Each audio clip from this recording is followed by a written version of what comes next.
There we go. So welcome to the December meeting of the Carolina Community Coalition, which is the end of the semester.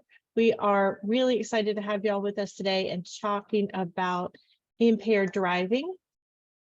We are starting with Dr. Jim Lange and excited to have him present, and then we'll introduce our panelists when we get started. I'm going to apologize for the background noise here in the gym.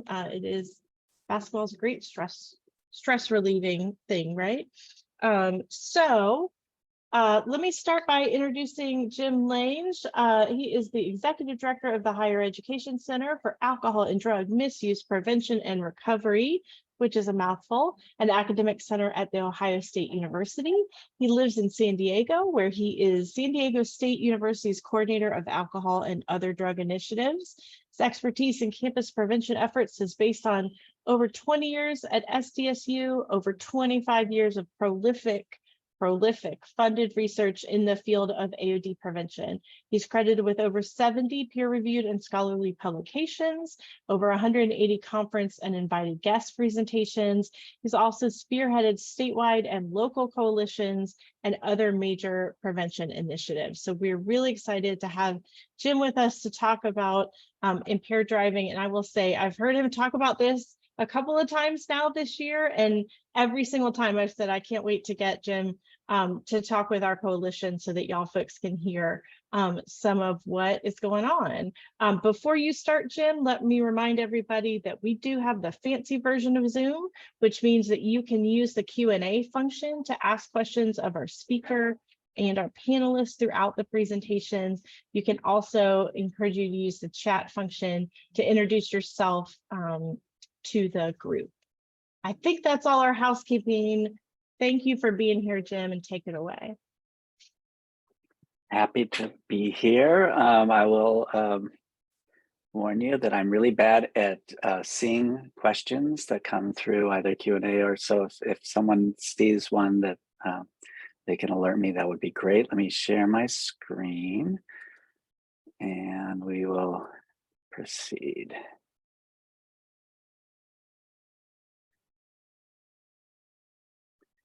Okay, just rearrange some stuff. All right, so in terms of impaired driving, a lot of discussion now is starting to shift towards cannabis impaired driving. And so that's where this set of slides is going to take us, but I do start with a little bit of the history of our understanding of impaired driving around alcohol and how that's sort of been moving and refocusing as we learn. First of all, there probably was drug impaired driving all along. We just didn't know. And with all the changes in laws in cannabis, related to cannabis, it's become a serious concern. And, all right, so from a collegiate perspective, impaired driving, especially alcohol impaired driving, has been quantified. And one of the things that it hasn't really been updated recently, but as we talk about, for instance, alcohol issues around campus, a lot of times people don't focus as much on impaired driving as some of like alcohol poisonings or fights or falls and that sort of thing. But in fact, crashes represent the majority of the injuries and deaths that are related to alcohol amongst college students, and it's a large total. About 1,500 alcohol-related deaths. That's from several years ago, hasn't been updated, but it's a big number, and it dwarfs many of the other numbers associated with collegiate AOD issues. And so, just props to you to spend a little time focusing on this, because it is an important component of the harms and what our prevention efforts should be focusing on. And not only is it representing a lot of the issues around college student injuries and deaths, but college students are actually at higher risk of driving under the influence than their non-college peers. Now, the nice thing about this particular graph, even though it hasn't been updated, so we don't know what happens beyond 2014, but there was a very nice downward trend across the board, not just on college campuses, but that's what was going on with alcohol impaired driving. Now, we do know that things changed during the COVID era, and we have some work to do to get back to levels that were there before. And I'm pretty sure I have a slide showing that, but we'll get to that in a little bit. As we think about impaired driving around cannabis, there isn't as much data, and there isn't data that is college specific in the same way as the data that has been used for alcohol related. But one of the nice things, and a resource that you can easily get, the DEA has a college prevention component. If you know Rich Lucy, if you've been around the field of AOD in college, you would have met him at one point or seen him give a talk, but he's at the DEA now, and actually stemming from some conversations we've been having with them, it became clear that it would be helpful to have some easy to obtain information. And so the DEA has now posted this information page around impaired driving, and it has some data that isn't actually easy to find. The NCHA data is hard to kind of parse together, and so he was able to get the folks at ACHA to analyze the data, so it's in a way that is sort of useful. And what they find is, and this was from the 2021, I think, 2021 reference group, 9.3% of students who have access, who drove a car in the last 30 days, drove after drinking something, and 5.7% who had access or drove in the last 30 days drove within 6 hours of using cannabis. So that tells us that, again, there are students are still impaired driving, or at least driving after drinking or driving after cannabis. One of the things that's a little bit interesting is, like, you look at this and you go, well, looks like drinking is still the #1 issue around impaired driving, and that is how you can interpret this. But if you look at these data a little bit differently, note that most students don't use cannabis. So there's a much larger group of students who use alcohol who are not drinking and driving, or not going into a car after drinking. And so looking at the reference group, I took a look at the data that they posted in 2022. And you see this is of the cannabis users who drove, it's about 30% have driven within 6 hours of using cannabis. And it's a much smaller number, it's like half of those who had anything to drink driving after drinking. And so this helps us see something that's been identified many times, is that students, and most students, have gotten the message around not drinking and driving.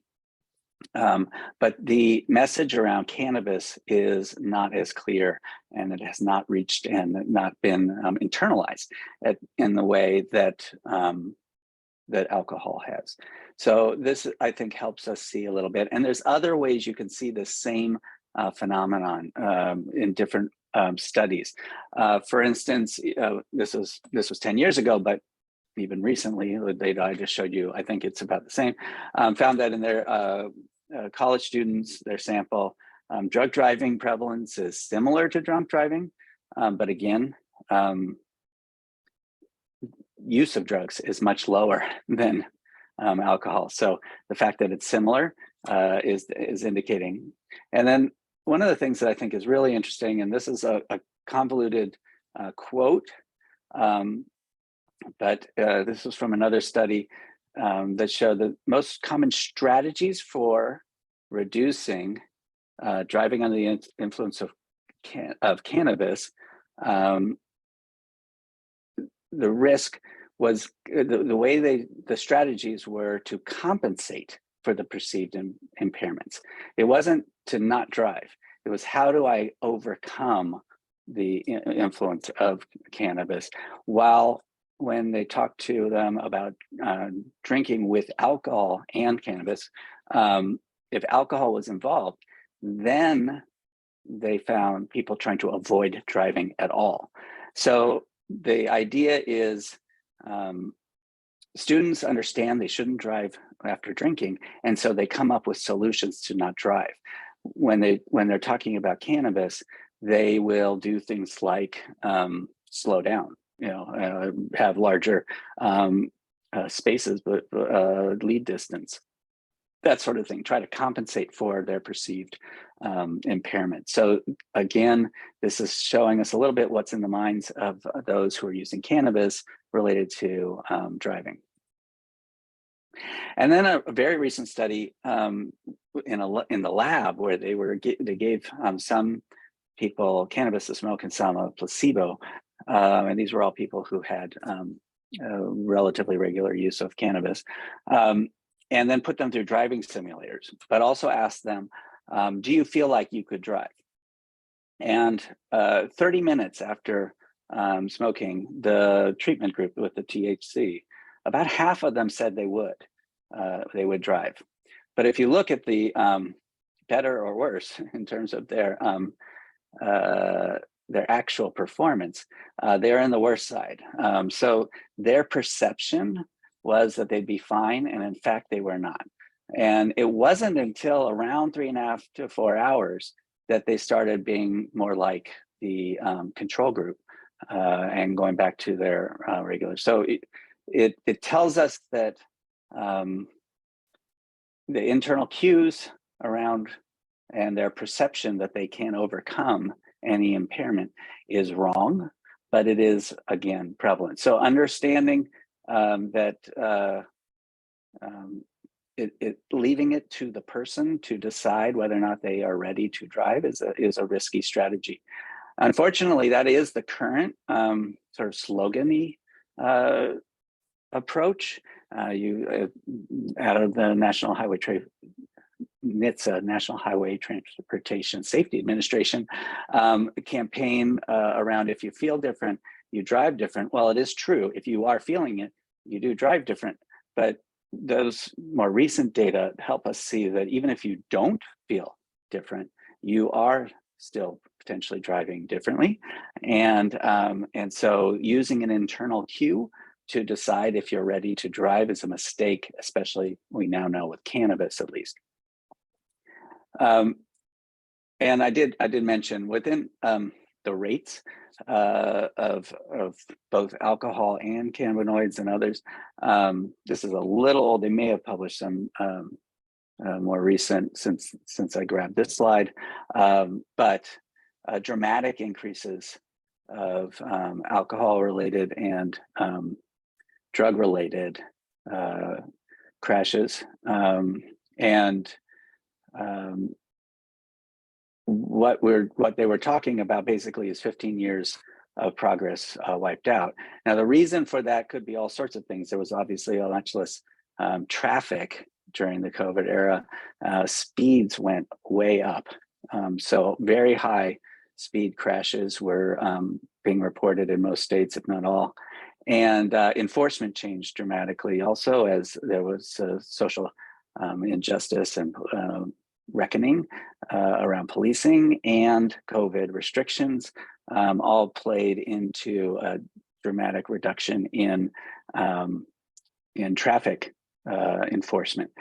So much so that one toxicology lab in California reported that they were seeing dramatically increased alcohol levels and drug levels in the samples that they were receiving. And so you could, at first blush, it was, oh, people are just using a lot more. But it actually wasn't that. It was that they were only getting samples from crash victims because there weren't any stops happening to get people off the road beforehand. And so that was an indicator that, you'd only get the most severe use levels mostly in those sort of crashes. So all of that kind of jumbled our understanding of what's going on, and it'll all probably settle down in the next few years, but it's going to make it difficult to really understand what the trends are until we have several years of sort of normal policing, normal driving, all of those. So basically that paints a picture of what we're talking about, but I like to kind of build on how to think about this. One is, if you're trying to do prevention, understanding the risks, understanding that there's two components there. There's the driving, there's the substance access and use. And then there's the driver side of things. So they have options, they have decisions, and their behaviors. If we I'll go very quickly through through some of my history stuff, which some of you may love to hear longer in other settings. But in terms of understanding the risk for alcohol, some had identified alcohol as a risk to driving before mass production of cars. In the Horseless Age in 1907, it was published that the drunken driver is the sort that would scare horses as he passed. And AAA banned alcohol in their races, all these things. People understood it, and yet it was still a problem that was not truly being addressed until much, much later. So understanding the risks for alcohol was there for at least some, but not necessarily translating into good prevention action. Here's some very old instances of sort of the scare tactic approach to demonstrate the hazards. The one on the left is a postcard, and up at the top, I don't know how easy it is to see, it says "the pace that kills," and there's someone, the guy is holding up a martini glass. That's the hard part to see in that one. Technology helped a lot, and this is something that we kind of are still waiting for, and some of the drug impaired driving. So the drunkometer, it changed names later on, was in the 1930s. The invention of the ability to both detect alcohol and then measure alcohol helped with the studies that demonstrated that alcohol did indeed increase your risk of crash. And then in the 70s, the federal government instituting the fatal accident reporting system, where states could pool their data, helped bring research into the mix so that policies could be tried in some states and then make more universal. And that's what happened in the 80s, where MAD harnessed both their own social capital, but also the research, and managed to both change the drinking age to 21 across the US, and also institute the per se limit, the 0.08 across all states. That has been a big part of that reduction that I showed you earlier. Those major advances helped with the invention of the technology and the ability to use it for research and harness it so that you can create that social problem feeling that brought everyone together to do something about it. So even though we knew it, it wasn't getting sort of coordinated, do something about it until much later. I'll skip that. Yeah, I'm going to skip a little bit of ways. And this I just like, just to prove the point that the social, right now we often talk about the reason we have the drinking laws they are around impaired driving in many ways, but right after Prohibition, that was not the concern. It was very different. It was about the impact of alcohol on the family and on family finances. And that's because of the women's temperance movement. And so understanding where we are at in this and what our society thinks of the issues are is an important component to how we can start addressing impaired driving as well. I'm going to skip that because I want to be able to show a couple of these videos. One of the things that's really complicated around cannabis is that its impact on people varies dramatically, both by the way they are using it, but also their tolerance. I'm going to not show this whole slide, but this is a clip from a YouTube video. It's one of these sort of sit and chat about the business thing, but what you'll watch someone talk a lot about how much he has recently had, and I want you to look for their impairment.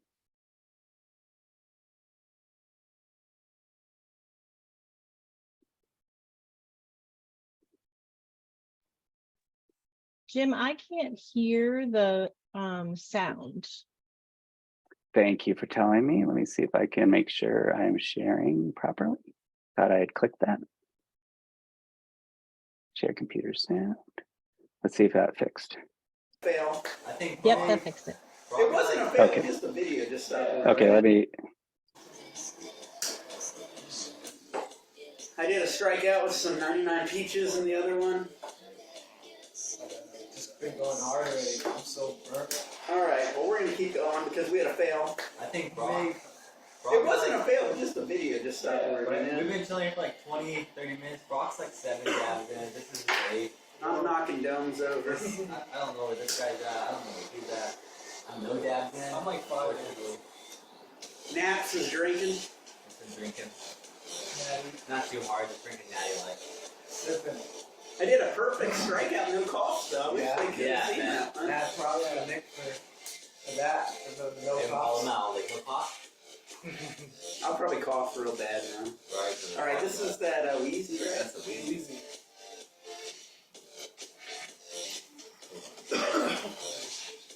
Yeah. Wow. I just dabbed the wheezy too. So tasty, nice and smooth. That's what that's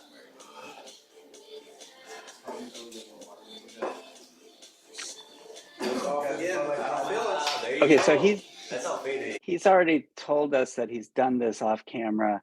He later tells us he's had about 300 milligrams of THC in the form of chocolate bars, and he's gonna start eating them and talking about more. And you can see he's gonna drink some more, and then let's see. Yeah, here we go.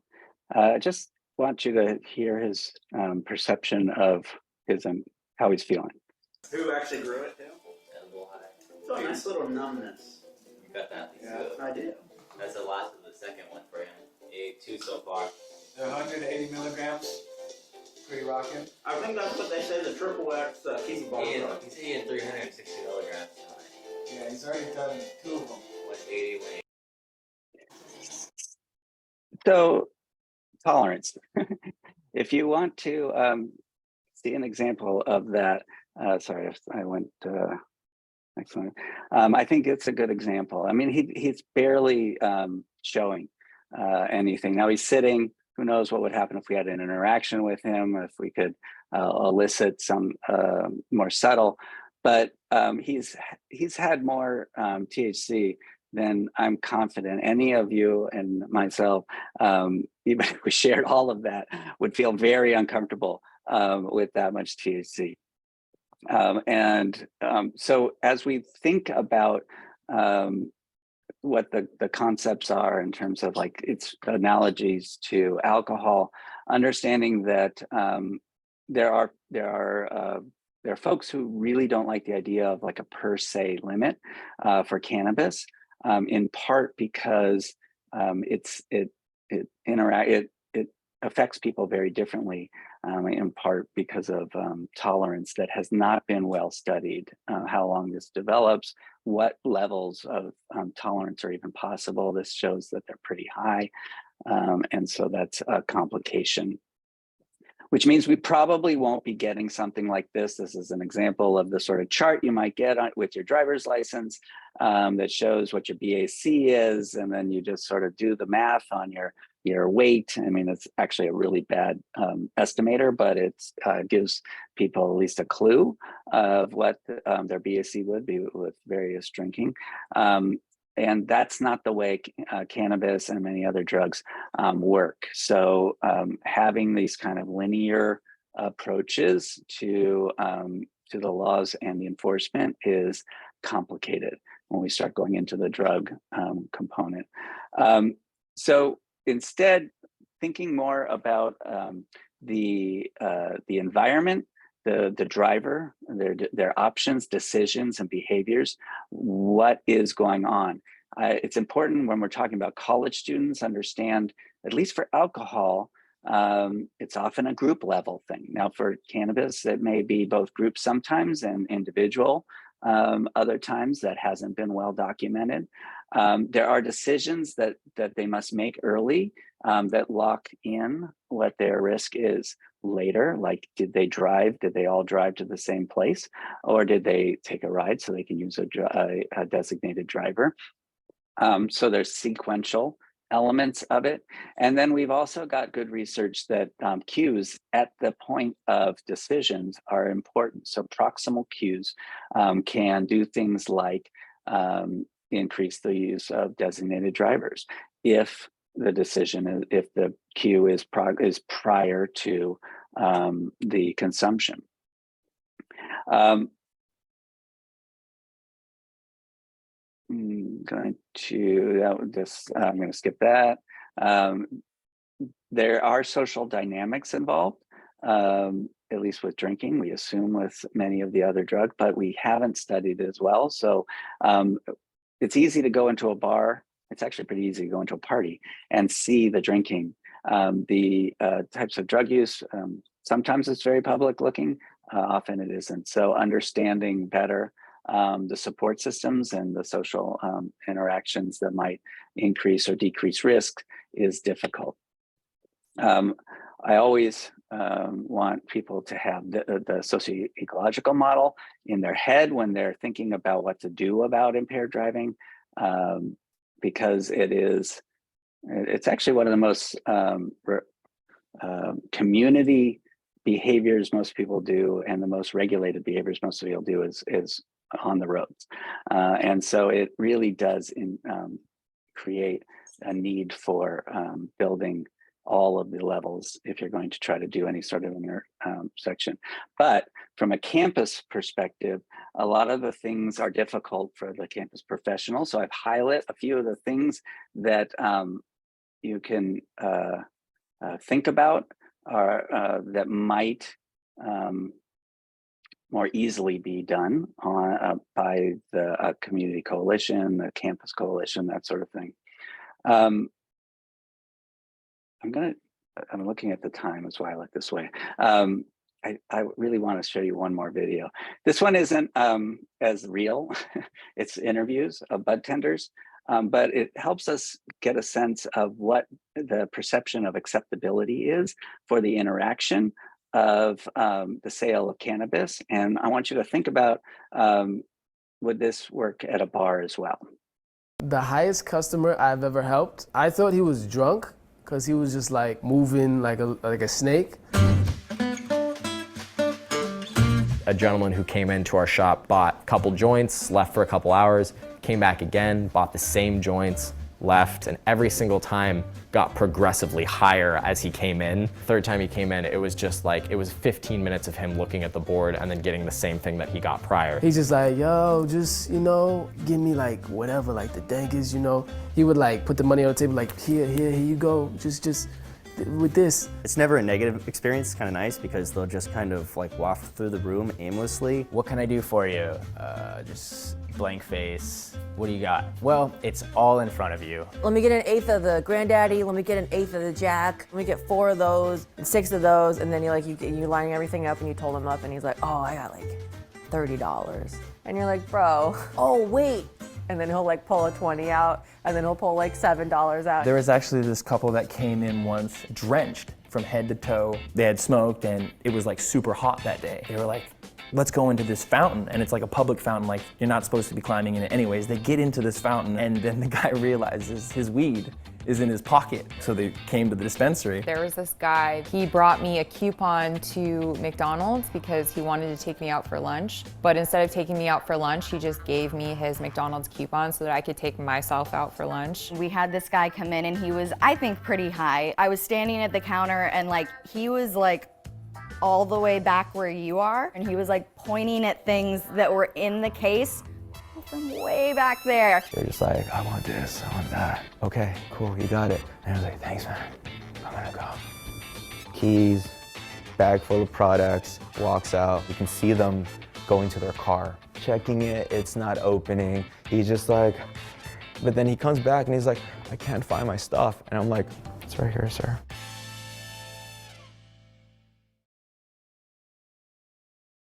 Yeah, it's right here, sir. So he basically then gave the guy his keys and the guy left, I guess, is the end of that story. In an alcohol serving environment or selling environment, you're not supposed to be serving to those who are intoxicated.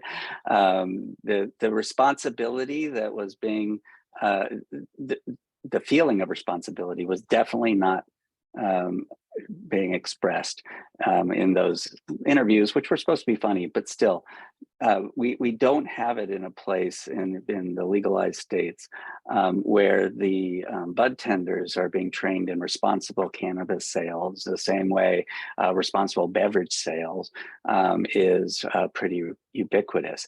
And that tells us both that we don't expect it to be, but also we haven't been trying those things that we know we should be trying to do. Oops. There are some, in Ohio, we have a program out of the Office of Traffic Safety where we're trying to put proximal cues in entertainment venues and also on college campuses to try to build an understanding that you should be planning ahead and avoiding impaired driving. And we just make it impaired driving instead of alcohol so that we can also have some targeted messages around cannabis. And I think what I'll do, I'm going to stop there because that's my last slide and we can have the discussion. Stop sharing.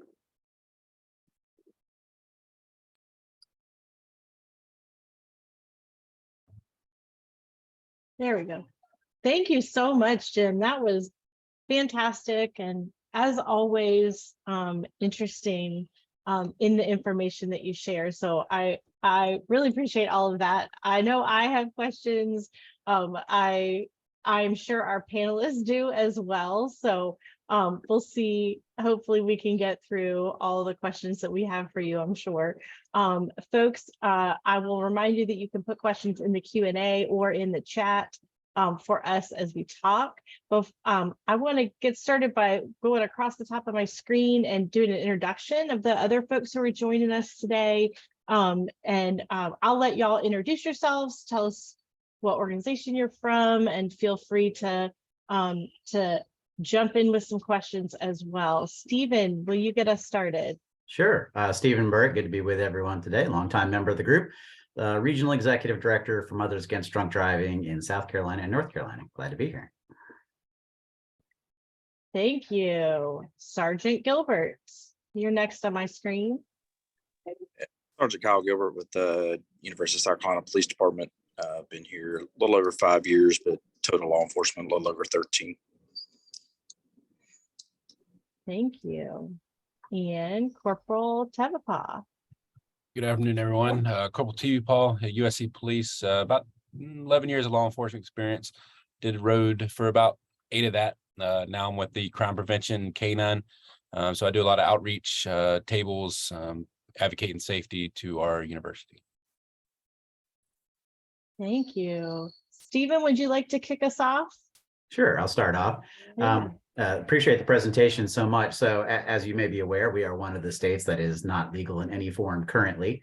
And I think I would agree with the probably prevailing mindset as people say, well, eventually we will, take some step down that path, obviously medical kind of being the first, although to also caveat that, people have been saying that for about 8 years, and every year it has not passed. So someday it probably will. So in terms of a state in general, or perhaps even campuses, in terms of when that appears to be impending, what are some suggestions that you would make that either legislatively, states as a whole, or even campuses specifically should kind of do on the front end, or as that change is taking place, in order to reduce what some of those kind of negative harms might be?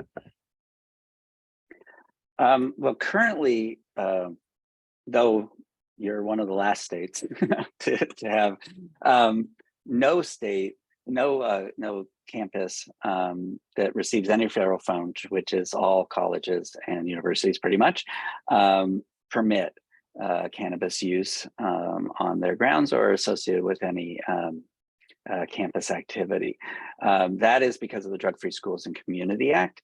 And so from a campus-centric perspective, you're not supposed to change, even if your state legalizes. Now, it could be that you all are going to be the holdouts that don't change until the federal change occurs, which I think many of us thought probably happened a long time ago, because there's very few senators and Congress folk who aren't representing a state that has legalized, and yet somehow they haven't changed the law to allow what their states are doing. But that's been going on for a little while. But at some point, that it likely will change. So at that time, the campuses will have to come up with a different approach than just saying we cannot allow any.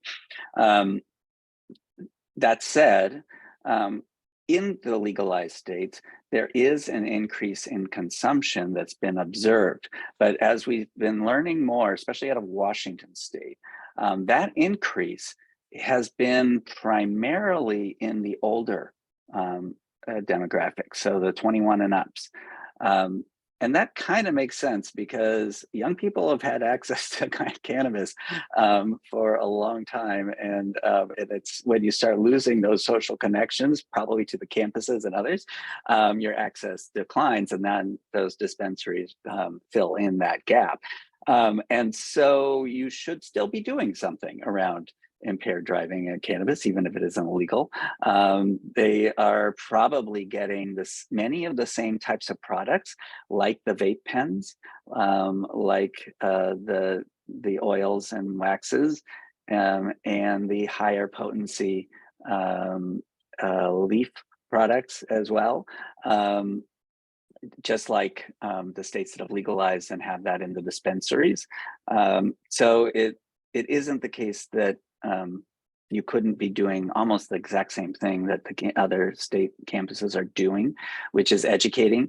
We know that, again, I showed you that there's a good chunk of the cannabis using populations on colleges who are comfortable with the concept of driving after using cannabis, and they need straight education that it actually does increase your risk of crashes, and that it is illegal, and that police are trained to identify cannabis impairment.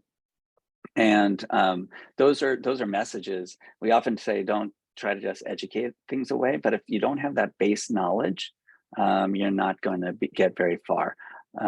You'll also more easily get a lot of resistance if they truly believe something different that is in fact wrong. Thank you for that. And I did just put in the chat an example that we've run at USC. From last spring, we've got some funding, and driving under the influence of cannabis is actually one of our outcome measures for this campaign. So we will run that last spring, this spring, and in 24 with the goal of specifically social norms and helping people understand that waiting 6 hours to drive is the recommendation, because I think we say a lot in prevention that knowledge doesn't equal behavior, but without knowledge, you can't think that you maybe need to do something different. Maybe is the way to say that. Yeah, and I was really glad to see that you mentioned that that's for smoke form, and vape would be the same sort of inhaled form, and that what I usually say at SDSU when I'm talking to students is that, and then multiply by 3. for eaten forms. There are other guidelines that say 8 to 10 hours, but in fact, the dose is much more important for eaten in terms of the time frame than smoke form. So a smoke form, you go really high up really fast, and then you actually drop down pretty fast too. With eaten forms, it's a long arc, and the dose will extend the arc in ways that smoke forms don't. Thank you. Other questions from our panel? And I do want to recognize, we've got our 2 representatives from USCPD, which those of you who may not know has been recognized routinely by South Carolina Department of Transportation and Highway Safety and MAD for our enforcement efforts. And so good job to y'all for keeping that part of the puzzle happening. Sergeant Gilbert, I see you came off mute.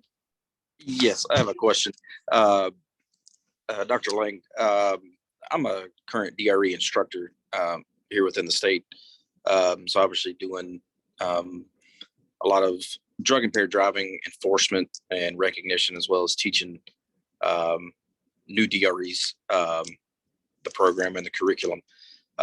One thing that I've seen just in some forums from other DREs from across the nation when it comes to cannabis use, currently through the matrix that we use, we are not seeing HGN when it comes to cannabis use. However, a lot of DREs are reporting when they're getting their tox screens back that all they're seeing is cannabis use on the tox report, but they're also seeing HGN. Have you seen anything in regards to that? Especially we didn't know if it was just because of obviously the higher levels of THC and concentrates that we're seeing that people are using now from when they initially started the program. Obviously they were using lower dosage of THC back then when they developed the matrix. Have you seen anything like that as far as in your research and things like that? I'm not. I haven't dealt with HGN in a long time.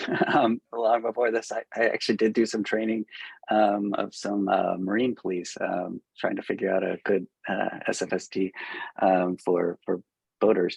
No, I don't know, but it wouldn't surprise me if you're right about that dosage issue.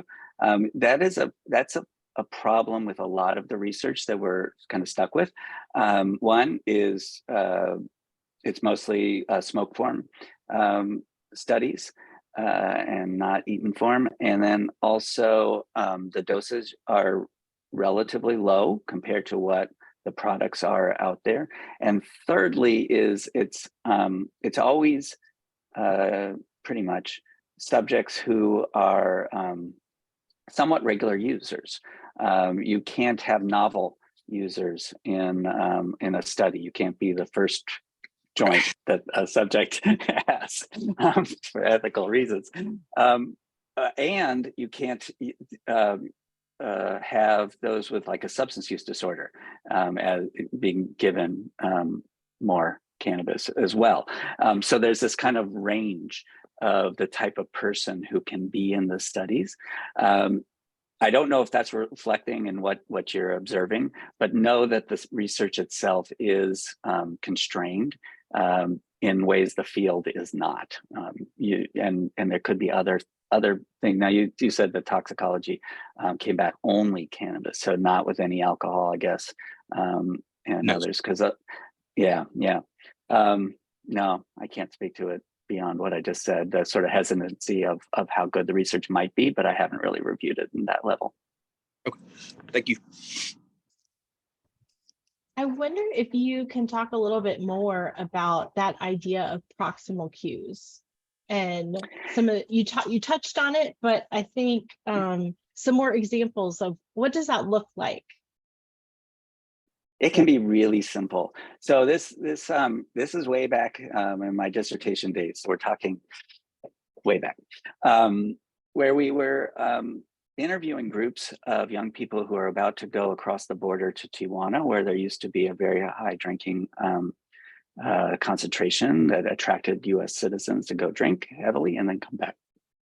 And so we had these groups of people, young people, college students and military and other just 18 to 24-year-olds.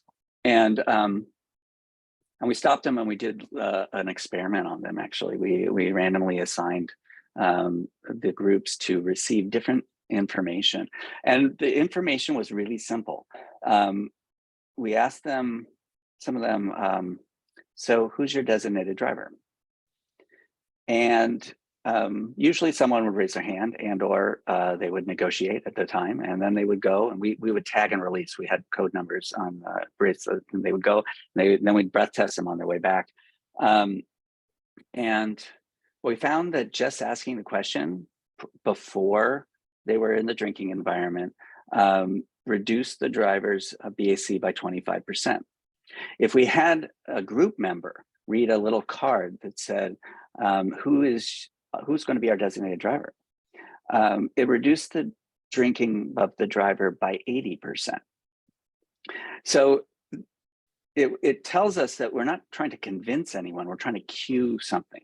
There's group dynamics that keep people from discussing topics like, I'm scared, how are we going to get home? I don't really want to accuse all my friends of being reckless, and I think probably I'm the only one who is concerned right now, so I'm just not going to say anything. But if we put in an external cue, who's your designated driver? They have the conversation, they're fine with it, and it reduces the drinking of the driver. And so it can be that simple of reminding at the right time. Now, if we cued them on their way back, it's too late, right? It had to be before decisions, before the drinking occurred, before it was too late. Now, interestingly, if we told the group, hey, you all get $10 extra if your driver, who you just pointed to, comes back sober, that did not reduce drinking. In fact, we lost some of the effect by doing that, because then what we did was we built in a trade-off. It's like, well, I guess I'm only doing this so that we get extra $10, but we're here to have fun, so let's not do that. And so we complicated the cue so much that they couldn't just follow their internal attitude. They had now a decision to make of what's it worth to not drink, and it wasn't worth $10. And so it can be really simple, but it has to be at the right time, right place, and not trying to convince anyone and not trying to persuade, in a sense, anyone at that moment. It's activating cueing of behavior they already understand. I think that's really interesting. I just want a good time to throw in a plug. Actually, we have December 11th through 17th, we have declared as Designated Driver Appreciation Week in South Carolina. Just put a link to our blog post on there. So if anyone here on this call knows of any restaurants you've got ties with, we're trying to encourage the hospitality industry to promote that. Use some of our table tents on the table. Either serve a mocktail complimentary to designated drivers that week, or to make the sodas, lemonades, whatever, make them not pay for that week, to just say thank you for what you do. So perhaps it can be some of those cues we're looking for as we get closer to the holidays and risk goes up, that perhaps we can take advantage of that concept. Yeah, and we've been doing that concept off and on in California through our RAD coalition, and we're doing that in Ohio with that concept of, if we can get the servers to say, hey, we've got a promotion, who's your designated driver? They got a free this. They've now done the queue, and that's great. That's exactly what you want to build in as standard practice, is those sort of reminders. Now, it only works. It worked really well on the border because it's kind of a long drive, and so people shared cars. If they all drove in separate cars, so that's where I said it's sequential. It's like you really need people to go back. That's one of the biggest risk factors of driving drunk, is having driven to the drinking occasion, and because people are not willing to leave their car. That's just not even in their mindset to, well, no, if I got here with my car, I'm going to get home with my car. It's not a thinking process. It's just an automatic process. So but you can get some if they did share rides. You can get some, or if you can warn them in advance or advertise in advance, hey, there's free stuff for the designated driver, make sure you have one. That would be great. And doing that on campus, one of the things we've done at SDSU is instead of trying to tell people to use designated drivers, we do how do you honor your designated driver board and have people post what they do to honor their designated driver. So again, not trying to convince, because they already know 90% of the population approves of the concept of designated drivers. I think it's something like 70 or more percent, it might be 80% of college students have used a designated driver in the last, I think it's a month or two. NCHA used to ask that question. I think they've stopped. But it's still, some people say, well, didn't Uber and Lyft stop all this? No, it's expensive for many of the students. It's inconvenient for many of the students. They still like designated drivers. You just got to make sure that they think of it when they're getting to the event, not just on a Tuesday when you're doing tabling. I just put a link to a PSA in the chat there. That's basically trying to suggest the future of a day when the bars are hopping and there's no cars in the parking lot because everybody ride share there and therefore everyone has to ride share home. So agree with everything you're saying. This is so interesting. Jim, I'm wondering about at the bar or in the entertainment district, is there a benefit? Is there research on, the bathroom stall reminders of who's your designated driver or something in that arena?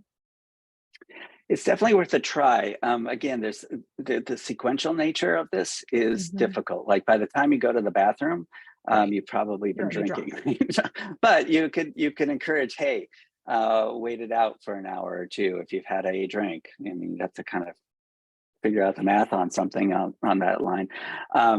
But it also can build a next time kind of concept. Oh, we didn't share a ride this time. Let's make sure we do that next time.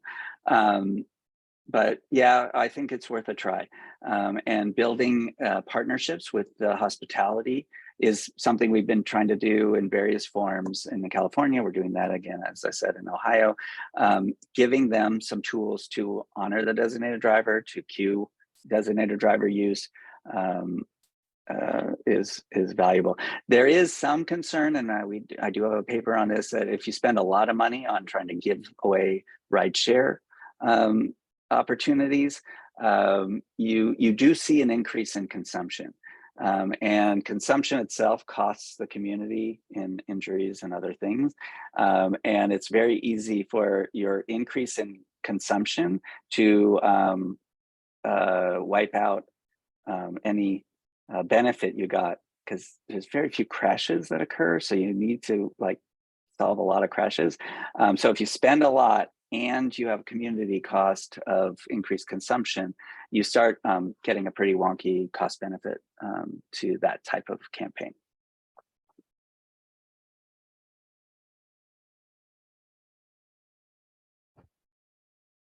So we have just a few minutes left.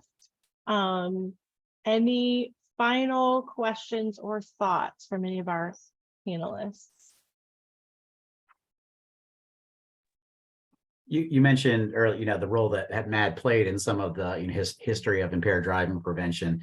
And so I don't want to make my question specific to MAD, but maybe some areas in the future you see the role of kind of the non-governmental advocacy groups can have, particularly when it comes to drug driving, maybe even campus specifically. Like, where do you see some of the pressure points that perhaps organizations can play to change things as we move forward?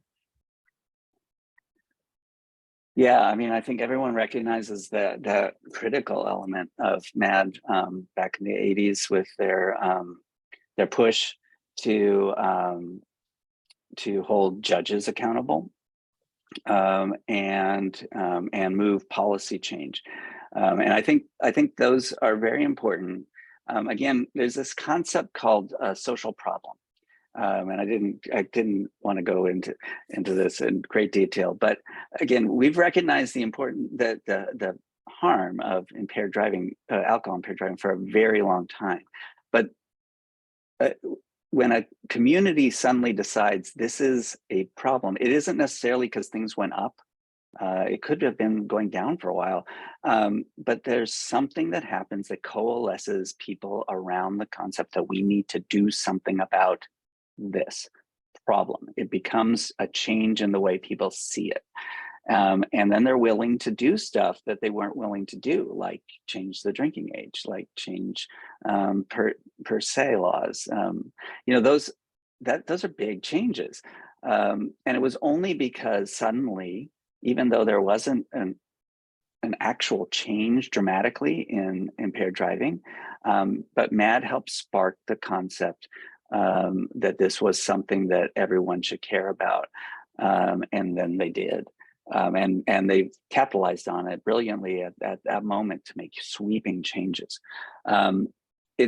We're not there yet on drug impaired. It's too hard to see, but again, we're getting the data. We don't understand necessarily even the trends, but there's going to need to be people who help galvanize communities to see it as a problem, even if it's been a problem that we've been encountering for decades.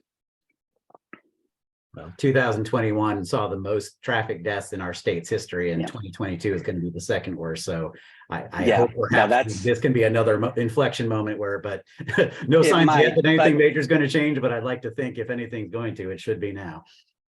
Yeah, it may not be, because it's so easy for people to just go, well, that was COVID, right? And we're going to get back to normal and it will naturally drop, and it kind of is.